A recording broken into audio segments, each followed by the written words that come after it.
Hello friends, welcome to YouTube के India exam channel पे।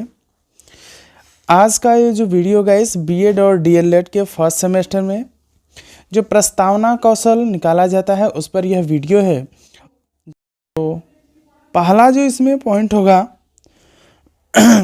वो पहला पॉइंट है, लिखते हैं प्रस्तावना कौशल। फर्स्ट देखते हैं, हर एक विद्यालय का अपना एक अलग फॉर्मेट हो जाता है गाइस। तो यहाँ पे जो फॉर्मेट हमेशा रेगुलर चलते हैं उस फॉर्मेट में बताया गया है सिर्फ प्रस्तावना प्रश्न निकालना। दिनांक लिखेंगे, विषय लिखेंगे, कालांश लिखेंगे, कक्षा, प्रकरण जो हम पढ़ाने वाले होते हैं वह प्रकरण हमारा होता है, अवधि।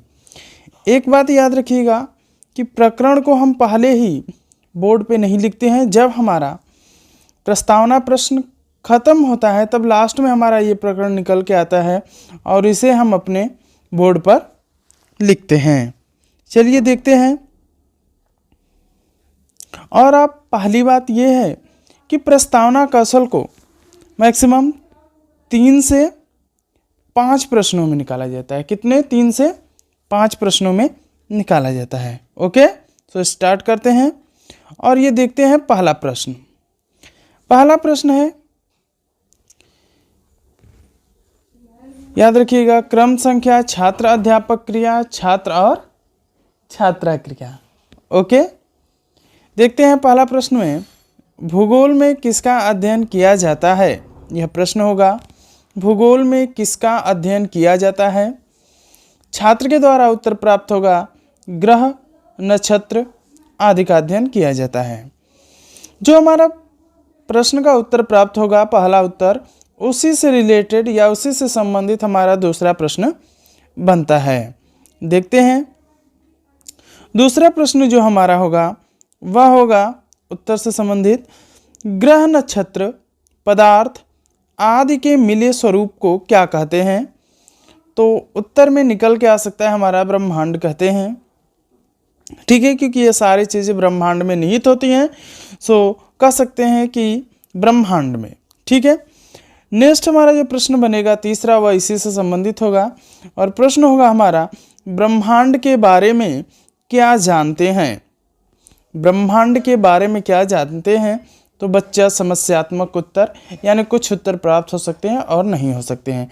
इस तरह से हमारा प्रस्तावना प्रश्न कौशल निकलता है और यह रहा हमारा पहला प्रस्तावना कौशल। आइए देखते हैं भूगोल का दूसरा प्रस्तावना कौशल। हमारा जो दूसरा प्रस्तावना कौशल होगा, सेम फॉर्मेट होंगे, दिनांक आपको लिखना होगा, विषय लिखना होगा, कालांश लिखना होगा, कक्षा लिखना होगा, प्रकरण और अवधि। हमारा जो प्रकरण होगा जिसपे हम प्रश्न की श्रृंखला लाए हैं वह हमारा है सौरमंडल। अर्थात हमें सौरमंडल पे प्रस्तावना प्रश्न निकालना है जिसमें हमारे प्रश्नों की क्रम संख्या, छात्र अध्यापक क्रिया, छात्रा और छात्रा क्रिया सम्मिलित होगा। ओके, सो देखते हैं पहला प्रश्न क्या होगा। पहला प्रश्न संबंधित होगा हमारा, पहला प्रश्न पूछेंगे कि ग्रह कितने प्रकार के होते हैं। प्रश्न साधारण शब्दों में होने चाहिए जो बच्चों को समझ में आए। ओके, तो पहला प्रश्न होगा, ग्रह कितने प्रकार के होते हैं? सामान्य इसका उत्तर मिल सकता है, ग्रह 8 प्रकार के होते हैं या फिर 9 प्रकार के होते हैं। इस तरह से आपको उत्तर मिल सकता है। जैसे ही हमारा पहला उत्तर प्राप्त होगा इससे संबंधित हमारा दूसरा प्रश्न बनेगा। क्वेश्चन करेंगे हम कि 8 ग्रहों में से कुछ ग्रह के नाम बताइए। इस तरह से जब क्वेश्चन करेंगे तो हमारा उत्तर निकल के आएगा बुध, शुक्र और पृथ्वी इत्यादि। ठीक है, और ग्रहों के नाम बच्चे बता सकते हैं। जैसे ही हमारा दूसरा प्रश्न का उत्तर हमें प्राप्त होगा वैसे ही हम तीसरे प्रश्न की तरफ चलेंगे। चलते हैं तीसरे प्रश्न की तरफ। हमारा तीसरा प्रश्न हो जाएगा, यह सभी ग्रह किस मंडल में पाए जाते हैं? उत्तर होगा सौर्य मंडल। याद रखिएगा जो दूसरा उत्तर होगा उसी से संबंधित हमारा तीसरा प्रश्न बनता है। यानी यहाँ पे हम कह सकते थे कि पृथ्वी ग्रह किस मंडल में पाई जाती है, या यह सभी ग्रह किस मंडल में पाए जाते हैं, तो हमारा उत्तर निकल के आएगा सौरमंडल। अर्थात हमारा जो प्रकरण होगा वह अब हम यहाँ पे नोट डाउन करेंगे, क्या, सौर्य मंडल। ओके, अब हम प्रकरण को नोट डाउन करेंगे कि हमारा प्रकरण निकल के आ गया सौर्य मंडल। आइए तीसरा प्रस्तावना कौशल देखते हैं। तीसरा जो हमारा प्रस्तावना कौशल है, देख सकते हैं आप, तीसरा प्रस्तावना कौशल सेम फॉर्मेट होगा, दिनांक, विषय, कालांश, कक्षा, प्रकरण, अवधि। दिनांक में जो भी हमारा डेट होगा वह रहेगा। देखते हैं, फिर से लिखेंगे प्रश्नों की क्रम संख्या, छात्र अध्यापक क्रिया और छात्र छात्रा क्रिया। ओके, चलिए देखते हैं प्रश्नों की श्रृंखला। पहला प्रश्न हमारा होगा, ग्रह कितने प्रकार के होते हैं? उत्तर में आएगा ग्रह 8 प्रकार के होते हैं, या फिर ग्रह 9 प्रकार के होते हैं। इस तरह से हमारे उत्तर हमें प्राप्त हो सकते हैं। जैसे ही हमारा पहला उत्तर प्राप्त हो जाएगा, इससे संबंधित हमारा दूसरा प्रश्न तैयार होगा कि 8 ग्रहों में से हम लोग किस ग्रह पर रहते हैं या किस ग्रह पर निवास करते हैं, तो उत्तर निकल के आएगा हमारा पृथ्वी ग्रह। नेक्स्ट हमारा जो क्वेश्चन होगा, हमारा जो तीसरा प्रश्न होगा वह संबंधित होगा दूसरे प्रश्न से, तो दूसरे उत्तर से संबंधित होगा। तीसरा प्रश्न करेंगे हम, पृथ्वी में अचानक हुए जोर से कंपन या हलचल को क्या कहते हैं, तो उत्तर हमारा निकल के आ सकता है भूकंप। यही हमारा हो जाएगा प्रस्तावना प्रकरण। आप देख रहे हैं ये हमारा क्या हो जाएगा, प्रस्तावना प्रकरण हो जाएगा, क्योंकि हमारा प्रकरण ही क्या था, भूकंप। इसके बाद हम लास्ट में बोलते हैं उद्देश्य कथन होता है, जिसे हम कहते हैं कि बच्चों आज हम सभी लोग भूकंप का विस्तृत अध्ययन करेंगे। चलिए नेक्स्ट देखते हैं, हमारा जो चौथा प्रस्तावना कौशल होगा वह हिंदी से संबंधित होगा। देख सकते हैं हिंदी से निकाला गया है प्रस्तावना कौशल। तो हिंदी का ये पहला प्रस्तावना कौशल होगा, जिसमें फॉर्मेट सेम होगा, दिनांक लिखेंगे, विषय लिखेंगे, कालांश लिखेंगे, कक्षा लिखेंगे इस प्रकार, और प्रकरण जो पढ़ाना है वह लिखेंगे। अवधि कितने मिनट का होता है, 6 मिनट या मैक्सिमम 5 मिनट का यह हमारा प्रस्तावना कौशल होता है। चलिए देखते हैं। तो उसी प्रकार से क्रम संख्या लिख लेंगे प्रश्नों की, छात्र अध्यापक क्रिया और छात्र छात्रा क्रिया। याद रखिए हमने आपसे बताया था कि प्रश्नों की श्रृंखला 3 से 5 होनी चाहिए। कितनी, 3 से 5 होनी चाहिए। चलिए देखते हैं पहला प्रश्न, एशिया के कुछ देशों का नाम बताइए या बताओ। प्रश्न पूछेंगे हम इस प्रकार से कि एशिया के कुछ देशों का नाम बताओ।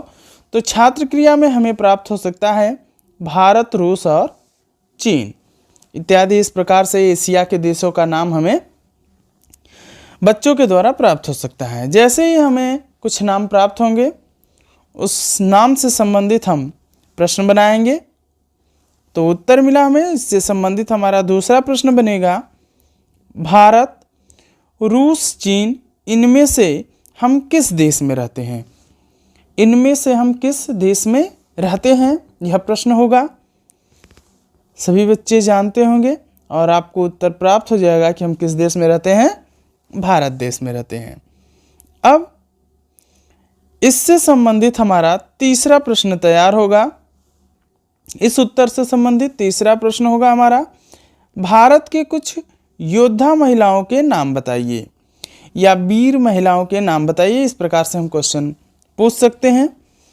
तो हमारा उत्तर प्राप्त हो सकता है हमें सावित्रीबाई फूले, रानी लक्ष्मीबाई। ये तीसरा प्रश्न का उत्तर प्राप्त हो सकता है हमें। जैसे ही हमें उत्तर की प्राप्ति होगी, हम इससे चौथा प्रश्न अपना रिलेटेड रखेंगे कि रानी लक्ष्मीबाई और रानी लक्ष्मीबाई को और किस नाम से जानते हैं? इस प्रकार से हमारा प्रश्न होगा।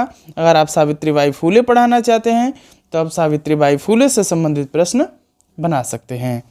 उत्तर प्राप्त हो सकता है आपको झांसी की रानी के नाम से जानते हैं। जैसे ही हमारा चौथा उत्तर प्राप्त होगा, इससे संबंधित हमारा पांचवा प्रश्न बनेगा। झांसी की रानी के बारे में क्या जानते हैं? प्रश्न होगा झांसी की रानी के बारे में क्या जानते हैं। तो यहाँ पे हमारा जो प्रकरण निकल कर आएगा वह समस्यात्मक हो सकता है। अब इसके बाद हम उद्देश्य कथन करते हैं। चलिए नेक्स्ट देखते हैं हिंदी का दूसरा। यह हिंदी का दूसरा प्रस्तावना कौशल होगा। पॉइंट सेम उसी प्रकार होंगे। दिनांक, विषय, कालांश, कक्षा, प्रकरण जो हमें निकालना होता है, अवधि जो हमारा 5 से 6 मिनट का होता है।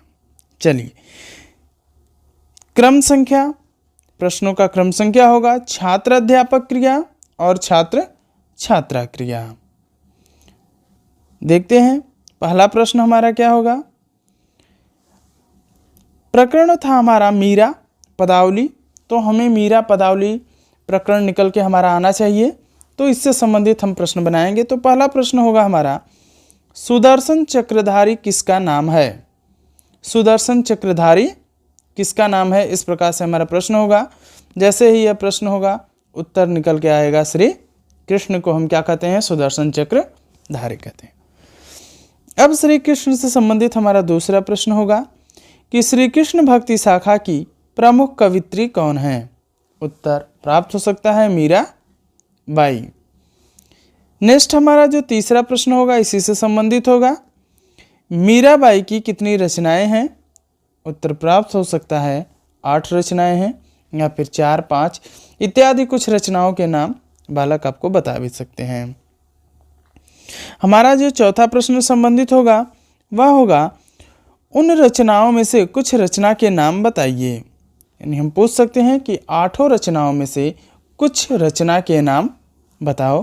तो बच्चा बता सकता है गरबा, मीरा, पदावली, इस तरह से उत्तर मिल सकते हैं। और हमारा जो लास्ट प्रश्न होगा, जो हमें प्रकरण निकालना होता है, उससे संबंधित हो जाएगा 5वां प्रश्न, यानी मीरा पदावली के बारे में क्या जानते हैं। यह हमारा 5वां प्रश्न हो जाएगा और इसी को हम समस्यात्मक प्रश्न के रूप में रख लेते हैं। इस प्रकार से हम प्रस्तावना प्रश्न कौशल को निकालते हैं। ओके, तो उम्मीद करेंगे आप लोगों को वीडियो अच्छा लगा हो। सो लाइक सब्सक्राइब जरूर करिएगा। इसके बाद आप लोगों को व्याख्यात्मक प्रश्न कौशल का भी मिलेगा। व्याख्या कौशल का धीरे धीरे आपको करके इस तरह से 9 कौशल करा दिए जाएंगे। चलिए, थैंक यू।